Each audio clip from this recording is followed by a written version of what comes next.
Tonight at 10, in the last few minutes, President Trump has called on Iran to surrender and urged its people to rise up against the regime. I'm once again calling on all members of the Iranian Revolutionary Guard, the military and the police to lay down their arms. They're only going to be killed. Tonight, more US-Israeli strikes light up the sky over Iran's capital, Tehran. We're on the border as Iranians flee. Every single person is really getting scared and they want to get out of there. Iran continues to hit back. In the last hour, these are the skies over the Israeli city of Tel Aviv. And here in Dubai, throughout the day, more air raid alerts. Locals and hundreds of thousands of Brits told to find urgent shelter. Start filming, straight inside! Straight inside! Running for cover at an RAF base in Cyprus as air raid sirens go off. The Prime Minister says more support is being sent to the Middle East.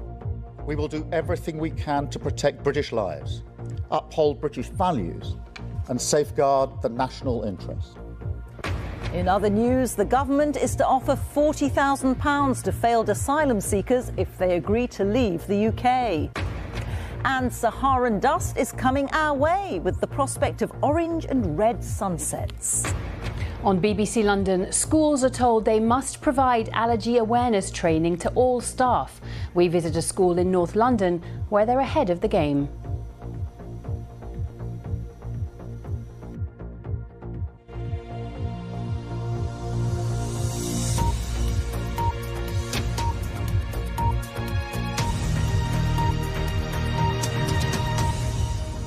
Good evening. Donald Trump has called on Iran's leaders to surrender and urged its people to rise up against the regime.